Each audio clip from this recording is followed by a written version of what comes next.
Hello বন্ধুরা, বাংলা ফ্যাক্টের নতুন একটা এপিসোডে আপনাকে স্বাগতম। বন্ধুরা, দৈনন্দিন জীবনে আমরা তো টেকনোলজি ব্যবহার করেই থাকি, কিন্তু বন্ধুরা ড্রোন টেকনোলজি আমরা তেমন একটা ব্যবহার করতে দেখি না। কারণ হচ্ছে আমাদের সাধারণ মানুষের জন্য এটা একটু কস্টলি। কিন্তু বন্ধুরা, উন্নত বিশ্বে এই ড্রোন টেকনোলজি খুব ব্যবহার হয়ে থাকে খেলাধুলার কাজে এবং বিয়ে বাড়িতে ভিডিও করার জন্য এই ড্রোন প্রযুক্তি ব্যবহার হয়। পুলিশ ক্রিমিনালকে ধরার জন্য এই ড্রোন ব্যবহার হয়ে থাকে। তো বন্ধুরা, আজকের এই ভিডিওতে আমি দেখাতে চলেছি ড্রোন ক্যামেরা রেকর্ড হওয়া কিছু হাস্যকর এবং লজ্জাজনক ভিডিও ক্লিপস, যেগুলো দেখলে আপনি হা হয়ে তাকিয়ে থাকবেন। তো বন্ধুরা, ভিডিওটি শুরু করার আগে আপনার কাছে একটাই রিকোয়েস্ট, ভিডিওটি অবশ্যই একটি লাইক দিয়ে দিবেন। বন্ধুরা, সবার প্রথমে যে ভিডিওটি দেখতে পাচ্ছেন সেটা দেখার পর আপনি হা হয়ে থাকবেন।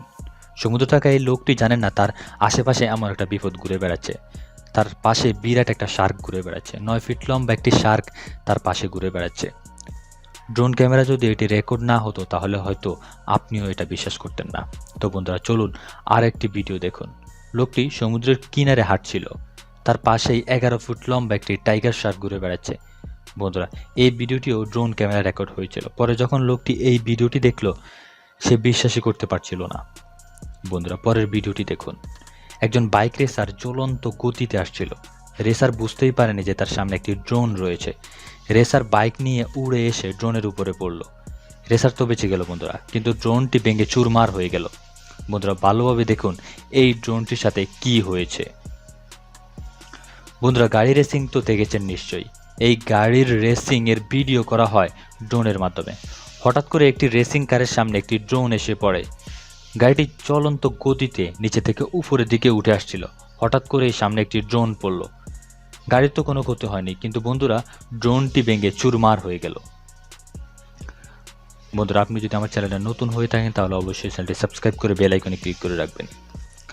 বন্ধুরা, এই মেয়েটি গলফ খেলার শিখছিল এবং এই মেয়েটির বাবা গলফ খেলার ভিডিওটি একটি ড্রোন ক্যামেরার মাধ্যমে রেকর্ড করছিল। মেয়েটির বাবা ড্রোনকে সামনে থেকে ভিডিও নিচ্ছিল। মেয়েটি গলফ বল উড়িয়ে মারল সামনের দিকে ঝড়ের গতিতে। বলটি এসে পড়ল ড্রোনের উপরে। ড্রোনটি ভেঙে চুরমার হয়ে গেল। এই ভিডিওটি সোশ্যাল মিডিয়া অনেক ভাইরাল হয়ে গিয়েছিল। বন্ধুরা, এবার পরের ভিডিওটি দেখুন। এই মেয়েটি গলফ প্র্যাকটিস করছিল। মেয়েটি ভালোভাবে গলফ প্র্যাকটিস করতে পারছিল না, কারণ তার পাশের ড্রোনটির আওয়াজ এর কারণে। মেয়েটির মেজাজ গরম হয়ে গেল এবং পিছনে এসে ড্রোনটিকে এমনভাবে মারল, ড্রোনটি ভেঙে চুরমার হয়ে নিচে পড়ল। বন্ধুরা, এই ভিডিওটি চায়নার একটি ভিডিও। একজন লোক এই বাঘগুলোর ভিডিও করছিল ড্রোনের মাধ্যমে। একটি বাঘ এই ড্রোনকে দেখে দৌড়াতে শুরু করলো এবং অন্য একটি বাঘ জাম্প দিয়ে ড্রোনটিকে নিচে ফেলে দিল। বন্ধুরা, নেদারল্যান্ডে রেকর্ড করা এই ভিডিওটি দেখুন, যেখানে কয়েকটি গেরিলার ভিডিও বানাচ্ছিল একটি ড্রোন ক্যামেরার মাধ্যমে। পরে যখন গেরিলা এই ড্রোনটি দেখলো, তখন ড্রোনটিকে লাঠি দিয়ে বাড়ি মেরে মাটিতে ফেলে দিল। এই ভিডিওটি সোশ্যাল মিডিয়ায় অনেক ভাইরাল হয়ে গিয়েছে। বিয়ে বাড়িতে তো ড্রোন দিয়ে ভিডিও করা হয়, কারণ তাদের এই বিয়েটি স্মৃতিময় করার জন্য। কিন্তু বন্ধুরা, এই ভিডিওটি দেখার পর আপনি সেটা বুঝে যাবেন। দুজন কাপল তাদের ভিডিও তৈরি করছিল ড্রোনের মাধ্যমে। ড্রোনটি ওড়ানোর পর তার রেঞ্জ অতিক্রম করে ফেললো, সোজা এসে পড়লো সেই কাপলের মুখে। তো বন্ধুরা, কি বুঝলেন? আসলেই কি তাদের বিয়ে অনেক স্মৃতিময় হলো? বন্ধুরা, এই মেয়েটিকে দেখুন, সে ড্রোন দিয়ে ভিডিও তৈরি করছিল। জুম আউট হতে হতে ড্রোনটি তার রেঞ্জ হারিয়ে ফেলেছিল এবং জঙ্গলে চলে গিয়েছিল।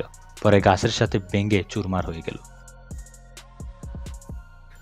বন্ধুরা, আপনার ভিডিও তৈরি করার আগে অবশ্যই এটা মাথায় রাখবেন যে আপনার কাছে কোনো শিকারী পাখি রয়েছে কিনা, তাহলে হয়তো এই ভিডিওর মতো অবস্থা হতে পারে আপনারও। তো বন্ধুরা, কোন ভিডিওটি আপনার কাছে বেশি ভালো লেগেছে অবশ্যই কমেন্টস করে জানিয়ে দিন। ভালো লাগলে চ্যানেলটি সাবস্ক্রাইব করে বেল আইকনে ক্লিক করে রাখবেন।